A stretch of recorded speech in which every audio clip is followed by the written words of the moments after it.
بسم اللہ الرحمن الرحیم، السلام علیکم۔ میں ہوں سیبی کاظمی، آپ دیکھ رہے ہیں فیس بک اور یوٹیوب۔ ہفتے کے دن 24 مئی کا یہ دوسرا ویلاگ، اہم خبریں آپ کے سامنے۔ فیلڈ مارشل کی تقریب میں تحریک انصاف نے شرکت سے انکار کر دیا، دعوت دی گئی، ٹھکرا دی گئی۔ اور جس طرح افتتاحی تقریب میں علی امین گنڈا پور نہیں گئے، تحریک انصاف نے بھی شرکت نہیں کی۔ نون لیگ پیپلز پارٹی کی شرکت ہوئی، وہاں کیا معاملات ہوئے۔ اور خان کی القادر ٹرسٹ کیس پر ہائی کورٹ کے قائم مقام چیف جسٹس کا ایک اور جھوٹا وعدہ نکلا، اور کیس عدالت میں نہیں لگائے گا۔ شاہ محمود قریشی کو اسپتال سے جیل دوبارہ منتقل کرنے کی وجہ کیا بنی، اور تحریک انصاف میں پہلا فیلڈ مارشل کا خطاب کسے ملا۔ آج مارخور کا عالمی دن بھی، اور مریم نواز نے بہت بڑا بلنڈر مارا۔ اس کے علاوہ بھی کچھ مزید چھوٹی خبریں بھی ہیں تفصیل سے، لیکن ابھی آرمی چیف کی جو فیلڈ مارشل کے عہدے پر آج سیاسی اور عسکری قیادت کے اعزاز میں رات کا کھانا تھا۔ آصف زرداری، شہباز شریف، ایمل ولی بھی موجود تھا۔ آصف زرداری اور شہباز شریف کو آج اینٹی ڈرون گنز دکھائی گئی۔ مجھے اس وقت خطرہ تھا کہ آصف زرداری کہیں یہ 10% کے چکر میں غائب ہی نہ کر جائے۔ یہاں تو دنیا میں سے ہاتھ ملانے والے اپنی انگلیاں گنتے رہتے تھے کہ کہیں ہماری انگلیاں تو نہیں لے گیا۔ اور ایمل ولی کو ملنے کے حوالے سے وہ پی ٹی اے کے چیئرمین کی آپ کو میٹنگ میں وہ چرسی منڈا، اور اس کے جواب میں اس نے آگے سے جو شرابی جنرل تک کہہ دیا تھا، دونوں کے درمیان تلخی ہوئی، اور بعد میں کمیٹی چھوڑنے کی ایمل ولی نے دھمکی دی اور سینٹ میں پوری تقریر کر دی۔ آج آرمی چیف سے ایمل ولی کی ملاقات جو تھی وہ خوشگوار لمحات کی تصویریں، اب ظاہر ہے چیئرمین پی ٹی اے دیکھ رہے ہوں گے کہ ملاقات ہو گئی ہے۔ اور نون لیگ اور پیپلز پارٹی تو آپ کو پتہ ہے نجم سیٹھی اور فیصل واڈا کے دو بیانات سے اتنا ڈرے تھے کہ سب کچھ اپنا لٹا دیا انہوں نے۔ اور بجٹ کے معاملے پر بھی فیصل واڈا کہہ رہا تھا کہ تنخواہیں دگنی کریں، اور نون لیگ کر دے گی، ظاہر ہے ان کے کون سے باپ کا مال ہے، آئی ایم ایف سے مال ملتا ہے، ادھر ڈال دے انہوں نے۔ اس عشائیے میں تحریک انصاف کو بھی بلایا گیا تھا کہ تصاویر سیشن ہو، ضرور جائیں، لیکن وہ نہیں گئے۔ اس کی وجہ انہیں پتہ ہے، عمران خان نے ابھی جو رد عمل دیا، اور علی امین گنڈا پور تو پہلی ابتدائی تقریب میں بھی نہیں گئی۔ اب یہاں پہ دیکھیں بہت سے سوالات پیدا کہ طاقت تو مل گئی ہے، فارم 47 کی حکومت بھی بن گئی، اسمبلیاں بھی بنی ہوئی ہیں، شہباز شریف بھی مل گیا، زرداری بھی مل گیا، سب کچھ مل گئی، لیکن کیا مادنی بل منظور ہو گیا ابھی تک؟ سندھ کی نہروں کی تعمیر ہوگی، عوام میں مقبولیت آ گئی۔ اگر یہ سب کچھ آنے کے بعد بھی آ گیا تو جیت لگے گی، لیکن ایسے پھر یہ نہیں، غلط فہمی دنیا کی دیکھیں، کوئی بھی فوج جو ہے وہ عوام سے مقبولیت نہیں چاہتی، نہ انہیں ریٹنگ ضرورت ہوتی ہے، عوام ان کے ساتھ ویسے محبت کرتی ہے، ان کے کردار کی وجہ سے دفاع کرتے ہیں، ظاہر ہے اصل کام ہے ان کا، لیکن جب اس سے ہٹ جائیں تو پھر آپ کو پتہ ہے معاملات بگڑ جاتے ہیں۔ اس وقت جو بھی آپ کو خلیج نظر آ رہی ہے اس کی وجہ ہے اسلامی تاریخ میں جینیسری ایک نئے سپاہی جو ترکی کے سلطان مراد اول کے دور میں بنائی گئی فوج تھی، بہت بڑی فوج تھی، بلغان، البانیہ، بورینیا کے بچوں کو لے کے وہاں فوجی تربیت دی جاتی تھی۔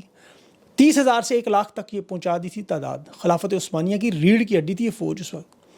ان کی بڑی فتوحات تھی قسطنطینیہ میں، بلغاریہ میں، یونان میں، ہنگری میں، رومانیہ میں، بڑی جو بلکہ نیوی کی جو لڑائی ہوتی تھی اس وقت، بحری لڑائیوں، ان میں بھی یہ خلافت کی مدد کرتے تھے۔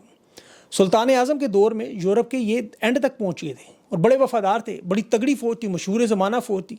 پھر اقتدار کی لالچ شروع ہو گئی، سلطان عثمان ثانی کو مار دیا، دیگر سلطانوں کو قتل کیا، کئیوں کو معزول کیا، ان کے تخت سے اتارا، سیاسی طاقت، پھر رشوت لینا، عیش و عشرت کرنا، سیاست میں شمولیت ہوگی، ریاست کے بجٹ کو تباہ کر دیا انہوں نے۔ سلطان محمود دوئم نے پھر اس جینیسری کو مکمل ختم کرنے کا فیصلہ کیا، ان کی چھاؤنیوں پر توپ خانے سے حملے کیے، ہزاروں لوگ مار دیے، باقیوں کو جیل جلا وطن کیا، اور عثمانی خلافت میں پھر یورپی طرز کی فوج بنی جو آپ کو ابھی بھی نظر آ رہی ہے ترکی کی۔ چونکہ نظریہ چھوڑ کر دفاع کی بجائے سیاست میں چلے گئے تو کام سارا الٹ گیا۔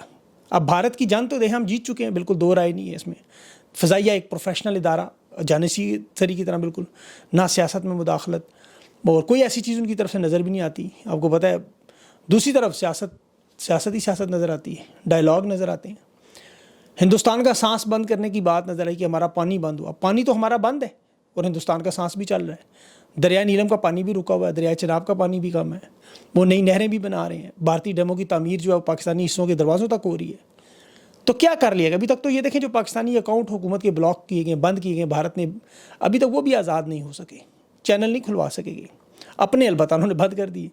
فیصل واڈا اور نگران وزیر اعظم سابق جو ہے انوار الحق، ان کی باتیں سنیں تو وہ کہتے ہیں بھارت سے مشرقی پاکستان کی شکست کا بدلہ لیا۔ اب بھارت نے تو اس وقت دیکھیں مشرقی پاکستان چھین کے اسے بنگلہ دیش بنا دیا، پاکستان نے بھارت کا کون سا علاقہ چھین کے ان سے وہاں ایک نیا دیش بنایا؟ ایسا کچھ نہیں۔ انوار الحق کاکڑ کہتے ہیں کہ یہ اللہ کی طرف سے ہے فیلڈ مارشل بنانا، جسے چاہے اللہ عزت دے، جسے چاہے ذلت دے، اس میں تو بالکل دیکھیں کوئی رائے نہیں۔ بے شک اللہ کا یہ حکم ہے قرآن میں، وہ خالق حقیقی ہے، اپنی مرضی سے کرے جو کرے، لیکن یہ جو فلسفہ انوار الحق کاکڑ کہہ رہے ہیں، یہ انسان کو اللہ نے اختیار دیا ہوا ہے، عقل دی ہوئی، ضمیر دیا ہوا ہے۔ اور دنیا کی تاریخ میں آپ کو پتہ ہے بہت سے ایسے لوگ آئے، ہمیں ایسا نہیں کہہ سکتے کہ فرعون کو بھی اللہ نہیں بنایا تھا، نمرود، شداد، یہ سب اللہ نہیں بنائے تھے۔ اب کوئی ظالم بنا، کوئی جابر بنا، کوئی قاتل بنا، تو وہ اللہ کی مرضی سے تو نہیں بنا۔ اللہ کو انسان نے عقل اختیار دی ہوئی ہے، ضمیر دیا ہوا ہے، پیدا اللہ نے ضرور کیا، اس کے بعد جو کچھ کرتے ہیں ان کا اپنا انتخاب ہے۔ اللہ نے ہر ایک کو ختم ضرور کیا، البتہ ظالم کو اللہ نے کبھی جائز نہیں قرار دیا۔ اللہ نے کہا ہے کہ ظالموں کی طرف ذرا بھی جھکاؤ نہ رکھو ورنہ یہ آگ تمہیں پکڑ لگی۔ یہ سورہ ہود کی آیت ہے۔ اب ہم یہ کہہ دیں کہ جی یزید کے دور میں امیر کی اطاعت جس طرح وہ کہتا تھا اللہ کے حکم کے برابر ہے، اللہ کی طرف سے میں آیا ہوں، اس کی مخالفت نہ کریں۔ یہ لوگ تو چونکہ بوٹ پالشی میں اس حد تک چلے گئے ہیں کہ یہ قرآن و حدیث کو بھی اپنے الفاظ میں استعمال کرنا، اپنے مقصد کے لیے استعمال کرنا، قومی مفاد کے نام پہ، کبھی جس طرح ملکی اداروں کے نام پہ، دفاع کے نام پہ بیانیے بنانا۔ مریم نواز کا بلنڈر دیکھیں، تازہ ترین ISI کے لوگوں مار خور کے پیچھے چھپنے کی کوشش، اور یہ بہت بڑا بلنڈر نہ ہمارا، کیونکہ آج مار خور کا عالمی دن ہے 24 مئی، اس پہ میں آگے چل کے بات کرتا ہوں۔ تحریک انصاف کے لوگوں کو محاسبہ تھوڑا سا اس کا کرنا بڑا ضروری ہے، قیادت کو کچھ چیزیں یاد رکھنی ہوں گی۔ یہ جو کہنا اگر عید کے بعد ہم کریں گے تو ان کا پھر آپ محاسبہ شروع کر دیں، کیونکہ عید کے بعد محرم ہے، انہوں نے پھر کہنا محرم کے بعد کریں گے، پھر ربیع الاول آ جائے گی۔ یہ خان کی مزاحمتی سیاست سے جو 30 سال کی تربیت اس سے پیچھے ہٹنے کی جو کوشش کرے وہ 2 نمبر ہے۔ خان نے تو چند نشستوں کے ساتھ مزاحمتی سیاست کی ہے۔ یہ موجودہ قیادت اس وقت اس نظریے کے ساتھ مسابقت نہیں رکھتی، اس کے نزدیک نہیں آتی۔ علی مین گنڈا پور کو ان سب کو اسی لیے رگڑا لگا۔ خان نے دیکھیں واضح حکم دیا کہ 9 مئی پر خیبر پختونخوا میں کمیشن بنائیں، جو ریڈیو پاکستان پشاور کی وہاں بلڈنگ جلوسی تحقیقات کروائیں، جو فارم 47 پر آئے ان پر زیادہ دباؤ ڈالنے کے لیے تحقیقات کروائیں۔ چیف سیکرٹری کو ہی نہیں بدل سکتے، IG کو نہیں بدل سکتے، خان سے ملاقات نہیں کروا سکتے، البتہ محسن نقوی سے گلے مل سکتے ہیں۔ مدنی بل کے معاملے پر بھی عمران خان نے دیکھیں سٹینڈ لیا کہ وہ بل نہیں منظور ہوگا، اسی لیے خان نے تمام مذاکرات ختم کرنے کی بات کی ہے اور کہا ہے حکومت بھی چھوڑنی پڑے چھوڑیں، اسمبلیاں بھی توڑنی پڑے توڑیں، لیکن خیبر پختونخوا سے کسی کے ساتھ زیادتی نہ ہو، کسی کارکن کے ساتھ۔ بیرسٹر گور کو بھی مبارکباد دینے پر اچھا خاصا رگڑا لگا، یہ ان کی ذاتی رائے ہے۔ شیخ وقاص صاحب کو بھی جو اطلاعات تھیں خیبر پختونخوا سے پنجاب بلایا، وہ تو کہہ رہے ہیں کہ ایسا معاملہ نہیں ہے، میں تو پہلے ہی آ چکا تھا، ضمانت میری منظور نہیں ہو رہی تھی، ہو گئی ہے اب، اور خان کو غلط باتیں پہنچائی گئی ہیں۔ زرتاج گل صاحب ہیں، وہ بھی پارلیمانی لیڈر ہیں، وہ بھی ابھی کیک کاٹنے کی یاد صادق کے ساتھ نظر آ رہی تھی۔ تو یہاں دیکھیں لوگ اپنے رشتہ داروں کو، بہن بھائیوں کو نہیں ملتے اس وجہ سے کہ جو ظالموں کا ساتھ دیتے ہیں، لیکن یہاں پہ وہ بالکل سب کچھ نارمل ہونے کی نظر آتی ہیں چیزیں، پھر لوگ تنقید کرتے ہیں۔ آپ اسپیکر سے کیک کاٹیں یا محسن نقوی سے گلے ملیں۔ ابھی جنید اکبر صاحب بھی آپ کو پتہ پبلک اکاؤنٹس کمیٹی کے چیئرمین تھے، خان نے کہا وہ عہدہ بے شک چھوڑ کے صوبائی جو آپ کو دیا گیا عہدہ کنونشن ہے اس میں جوڑے، جیسا مراد سعید نے کنونشن کی ایک پوری آپ کو لسٹ دی، شروع کرے اس میں پورا، انہوں نے کام شروع کیا، آج ایبٹ آباد میں ہے ان کا کنونشن۔ اب عمران خان کو جیل میں بیٹھ کے انہیں ڈائریکشن دینی پڑ رہی اور خان سے ملاقات بھی نہیں ہوتی۔ خان کہہ رہے احتجاجی تحریک چلائیں، مومنٹم بنائیں، یہاں تصویریں اٹھانا، سیلفیاں بنانا، یہ اب ختم کریں سارا معاملہ، مفاہمتی پالیسی کو بھول جائیں۔ اگر آپ کو نظر نہیں آ رہا تو یہ عدالتوں کے فیصلوں سے دیکھ لیں، انہیں اندازہ ہو جائے گا۔ ابھی دیکھیں نا عمران خان کا القادر کیس، ٹرسٹ کیس، سزا معطلی کی درخواست تھی یہ قائم مقام چیف جسٹس سرفراز ڈوگر کے پاس۔ پچھلے ہفتے علیمہ خان تحریک انصاف کے رہنما، ملاقات ہوئی، باقاعدہ وعدہ کیا اس نے چیف جسٹس سے کہ مقرر کروں گا وہ کیس، وہ اس نے اب جو کاز لسٹ آئی ہے اس میں کیس شامل نہیں ہے۔ اسی طرح توشہ خانہ کیس میں بھی خان کی جو رہائی کی درخواست وہ 28 جنوری کے بعد ابھی تک مقرر نہیں ہوئی۔ جلد سماعت کی وہ ایک درخواست دائر کی کہ اسے منظور کیا، اس کے باوجود کیس نہیں لگا، کیونکہ انہیں پتہ ہے کہ جس دن یہ کیس عدالت میں آیا میرٹ پر یہ کیس اڑ جائے گا، یہ لگا ہی نہیں رہی۔ اس وقت عمران خان کے اوپر 200 سے زائد کیسز موجود ہیں، اور جہاں عمران خان کی ظلم اور زیادتی تو دیکھیں ہمیں نظر آ رہی ہے، لیکن ابھی جیل ٹرائل میں دیکھ رہا تھا جو لوگ نظر آ رہے، کوئی ڈرائیور، کوئی ویٹر، کوئی خانسامہ، کوئی کنڈکٹر، کوئی مزدور، کوئی چوکیدار، سب غریب لوگ جن کے روزگار بھی چھن چکے ہیں، معاشی مسائل بھی، ان کے گھر بھی اجڑ چکے ہیں۔ اب تو وہ یہاں تک کہتے ہیں ہمیں ملٹری کورٹ کی سزا دے دیں، یہ پیشیوں سے جان چھوڑائیں، اس قدر عدالتی نظام تباہ و برباد ہے۔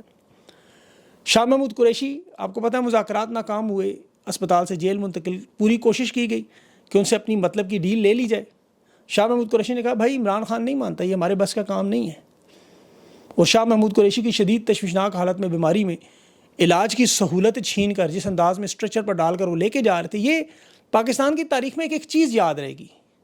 اور پھر عدالت میں جب پیش کیا تو وہاں پہ بھی بڑا انٹرسٹنگ جملہ محمود رشید نے کہا، جب شاہ محمود قریشی کو مختلف وہ لگی ہوئی تھی مشینیں، آپ کو پتہ ہے وہ ECG ٹائپ کی، تو انہوں نے کہا شاہ محمود قریشی صاحب آپ کو بھی کیا فیلڈ مارشل بن گئے؟ تو انہیں بھی آج فیلڈ مارشل کا اعزاز مل گیا، پہلے بندے ہیں PTI کے۔ کوٹ لکھپت میں جیل ٹرائل میں اعجاز چودھری، سرفراز چیمہ سمیت 252 لوگوں پر انہوں نے فرد جرم عائد کیا۔ اب اس دوران 5 لوگ آپ کو پتہ ہے فوت بھی ہو چکے ہیں، ان پہ بھی فرد جرم لگا دی، اور 9 لوگوں کو انہوں نے اشتہاری بھی قرار دے دیا۔ 78 سال کی پاکستان کی تاریخ اٹھائے تو سب سے بد کردار کام کسی نے اگر کیا ہے تو وہ عدالتوں نے کیا ہے۔ عدلیہ نے کیا ہمیشہ امریت کو قانونی جواز. 1954 میں جسٹس منیر نے نظریہ ضرورت ایجاد کیا تھا ملکی مفاد میں, غیر آئینی کاموں کو جائز دیا. 1958 میں ایوب خان کے مارشل لا کو عدلیہ نے جائز قرار دیا. 1977 میں ضیاء الحق کا مارشل لا سپریم کورٹ نے قبول کیا. 99 میں مشرف کے اقتدار پر قبضہ انہوں نے قومی مفاد میں منظور کیا. جب وزرائے اعظموں کو اتارنا تھا, چاہے وہ یوسف گیلانی ہو, نواز شریف ہو, عمران خان پہ تو 2022 میں رات کو 12 بجے عدالتیں کھول کے 300 سے زیادہ کیس بنا دیے, جیل ٹرائل, میڈیا پر پابندی. اور پاکستان کی تاریخ میں انہوں نے کبھی کسی فوجی عامر کو توہین عدالت میں نہیں بلایا, نہ کوئی گرفتاری ہوئی. الیکشن ہوئے 2024 کے, سب سے بد کردار کام عدلیہ کا. الیکشن کمیشن نے واضح دھاندلی کی, فارم 47 پہ ناجائز حکومت بنائی. قاضی فائز نے ملک کو تباہی کی طرف دھکا مارا, بلے کا نشان چھین گئے. الیکشن تباہ و برباد بنیاد رکھتی تباہی کی. تحریک انصاف پھر بھی الیکشن جیت گئی, الیکشن کلین سویپ کر گئی. اگر عدالتیں آزاد ہوتی تو الیکشن کے نتائج کو کبھی بھی یہ قانونی کور جس طرح 26ویں ترمیم دے کے جمہوریت کو ڈیریل کیا. آج بھی جو ججز کی تقرریاں دیکھیں سیاسی بنیادوں پہ, چیف جسٹس کی تقرری دیکھ لیں وفاداری کی بنیاد پہ کہ کتنا وفادار ہے. سیاسی فیصلوں میں دیکھیں آپ, کبھی جلدی نظر آتی ہے, آئینی فیصلوں میں تاخیر. تحریک انصاف کے رہنماؤں کی درخواستیں ہوں, عمران خان کے کیسز ہوں, مہینوں تک لٹکا دیے جاتے ہیں. جب سزا دینی ہو رات کو 12 بجے عدالت لگا دی جاتی, 12 گھنٹے میں کیسز ختم کیے جاتے. اور پھر مخصوص صحافیوں کو پہلے فیصلہ بھی بتا دیا جاتا کہ بیانیہ بناؤ جا کے. تو جمہوریت پر جتنے بھی جرائم ہیں ان پر پردہ ڈالنے, آمروں کا قاسموں کا ساتھ دینے والی عدلیہ ہے. بہرحال آج مارخور کا عالمی دن منایا جا رہا ہے 24 مئی. یہ جنوبی ایشیا میں پایا جانا بڑا نایاب جانور ہے. آپ کو پتہ نایاب اس لیے کہ یہ 1.5 کروڑ روپے میں اس کا لائسنس لے کے مارخور کا غیر ملکی شکاریوں کو ٹرافی ہنٹنگ دے دی جاتی ہے. چترال میں وہ گول نیشنل پارک ہے, بروغ میں ہے, گلگت بلتستان کے علاقوں میں, ستور میں, اسکردو میں بھی ہے. وہاں پر باقاعدہ ورلڈ لائف ڈپارٹمنٹ لائسنس بیچتا ہے. 1.5 کروڑ کے امریکی آ کے مار جاتے ہیں. مخصوص حالانکہ قانون ہے ہمارے مارخور کے لائسنس کے. اقوام متحدہ نے کہا آج کا دن رکھا ہے کہ اس کو محفوظ کیجیے, اس کی نسل ختم ہو رہی ہے. اور مریم نواز کی اہلیت کا انجام دیکھو, انہوں نے پاکستان کی خفیہ اداروں کو اس کے ساتھ جوڑ دیا کہ یہ ہمارے خفیہ اداروں کا نشان ہے. وہ احمد وڑائچ صاحب بڑے اچھے صحافی ہیں, انہوں نے مریم نواز کی درستگی بھی کی کہ ISI کا نشان مارخور نہیں گولڈن ایگل ہے, سنہرا عقاب, جس میں وہ آرمی چیف شہباز شریف اور تمام سروسز چیف کی خواجہ آصف کے ساتھ وہ تصویر بھی اس نے دکھائی, پیچھے وہ لگا ہوا لوگو. اب 2020 میں یہ لوگو شاید بدل گیا تھا, غیر سرکاری طور پر مارخور کو انہوں نے اپنا لوگو بنایا ہوا جو ISI کا نشان نہیں تھا, ابھی نہیں ہے 2020 کے بعد. میرے خیال میں اس پہ تحقیق کرنی چاہیے سب کو, اس پہ آپ اپنی بھی رائے دیں ضرور, کیونکہ مریم نواز صاحبہ نے تحقیق نہیں کرنی, ان کو پڑھنے لکھنے سے کوئی کام نہیں. میٹرک کے بعد انہوں نے تعلیم جس طرح حاصل کی وہ سب جانتے ہیں, بالکل اسی طرح جس طرح انہوں نے وزارت اعلیٰ حاصل کی, جس راستے پہ چلی ہیں. تو اس پہ اب زیادہ کیا بات کی جائے. کوٹ لکھپت سے اعجاز چودھری صاحب نے آج بڑا اہم پیغام بھیجا ہے فواد چودھری کے نام کہ تحریک انصاف میں واپسی کے لیے ہر ایک کو آنے کے لیے اجازت دی جائے گی, لیکن واپسی کے ہم خلاف نہیں ہیں. فواد چودھری کو البتہ انہوں نے کہا اپنے دشمنوں کا تعین کریں اور توپوں کا رخ درست طرف کریں. واپسی ضرور ہوگی, تعین لیکن کریں آپ کے دشمن ہیں کون اس وقت. اور ایک خبر جو ابھی ڈاکٹر محیط پیرزادہ بھی نون لیگ کے صحافیوں نے الزام لگایا ہوا ہے کہ جنہوں نے گھر کو لے لیا اور یہ کر لیا وہ کر لیا. ڈاکٹر صاحب نے امریکہ میں گھر خریدا ہوگا, 25-30 سال سے تو وہ کام کر ہی نہیں ہیں, محنت کر رہے ہیں, اتنے تو پیسے ان کے پاس ہوں گے وہ گھر لے سکتے ہیں. ان کی اہلیہ بھی ماشاءاللہ بڑے اداروں میں کام کرتی ہیں, ان کے بھی لاکھوں ڈالر سالانہ تنخواہیں.